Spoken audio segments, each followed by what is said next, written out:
पावसाळ्यामध्ये पोटभर नाश्ता तर झालाच पाहिजे आणि आपल्या मुलांसाठी हेल्दी नाश्ता म्हणून हे अंडा आमलेट खूप पौष्टिक असं आहे. याच्यामधून प्रोटीनही भरपूर मिळतात. नमस्कार मैत्रिणींनो, आजची रेसिपी आहे अंडा आमलेट आणि अगदी सोपी पद्धत आहे. 2 अंड्यांपासून तुम्ही अगदी प्लेट भरून अंडा आमलेट बनवू शकता. ह्या पद्धतीने तुम्ही जर बनवाल तर खूप सुंदर होते. तर बघा, सगळ्यात पहिलं तर मी 2 अंडे घेतलेले आहेत. त्याच्यानंतर एक कांदा कापून घेतलेला आहे, एक छोटा टॅमॅटो आहे आणि कोथिंबीर आहे. आता आपण या बाउलमध्ये अंडे फोडून घेऊयात. या पद्धतीने तुम्ही जर अंडी फोडाल तर अजिबात त्याचं जे वरचं कवच आहे ते अजिबात पडत नाही. तर ही पद्धत खूप सोपी आहे अंडे फोडायची. या पद्धतीने फोडून घ्यायची.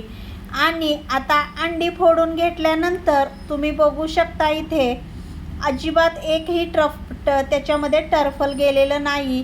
तर आता ह्याच्यामध्ये आपण जो एक कांदा चिरला होता, कांदा पण जास्त नाही, अगदी मीडियम साईजचा, टॅमॅटो आणि कोथिंबीर, आता हे सगळं याच्यामध्ये टाकून घेऊयात. आता आपण याच्यामध्ये आवडीप्रमाणे लाल तिखट किंवा हिरवी मिरची टाकू शकतो. त्याच्यानंतर आपल्याला चवीप्रमाणे मीठ घालून घ्यायचं आहे. तर बघू शकता तुम्ही, आता हे दोन्ही घातल्यानंतर चांगलं आपल्याला हे अंडा आमलेटचं मिश्रण चांगलं फेटून घ्यायचं, जेणेकरून अजिबात त्याच्यामध्ये लाल तिखट जे टाकलेलं आहे त्याचे गोळे राहता कामा नयेत. आणि जेवढं तुम्ही फेटाल, ही फेटण्याची पद्धत बघा, जेवढं तुम्ही फेटाल तेवढं आमलेट अगदी मोठं होतं, तवा भरून होतं. तर बघा अशा पद्धतीने. आता आपण इकडे छान तवा पण गरम झालेला आहे गॅसवरती. आता काय करूयात, याच्यामध्ये एक पळी तेल टाकून घेऊयात आणि तेल छान तापलं की त्याच्यावर आपण हे आता आमलेटचं जे आपण सगळं मिश्रण केलं होतं ते टाकून घेऊयात. तर आता तुम्ही बघू शकता मस्त असं आमलेट झालेलं आहे.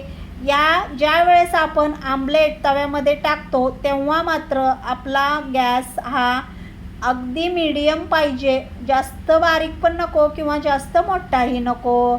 बघू शकता आता लगेच मी पलटी करून घेतलेला आहे. तर अजिबात कुठूनही तुटलेलं नाही, फुटलेलं नाही. तुम्ही चपाती बरोबर किंवा ब्रेड सोबत मुलांना अगदी तुम्ही हा हेल्दी नाश्ता मुलांनाही देऊ शकता आणि तुम्हीही खाऊ शकता. तर बघू शकता मस्त अशी अंडा आमलेट ही रेसिपी मैत्रिणींनो तयार आहे. प्लीज मैत्रिणींनो एक लाईक करा हो. तुमच्या लाईकमुळं मला चांगल्या रेसिपी बनवायला प्रोत्साहन येतं. आणि माझ्या एवढे छान तुम्ही रेसिपी बघताय पण लाईक करत नाही, सबस्क्राईब करत नाही, याचं खूप असं वाईट वाटतंय.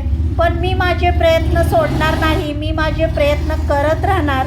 तर चला मग भेटू तुमच्या आवडीच्या पुढच्या रेसिपीमध्ये. धन्यवाद.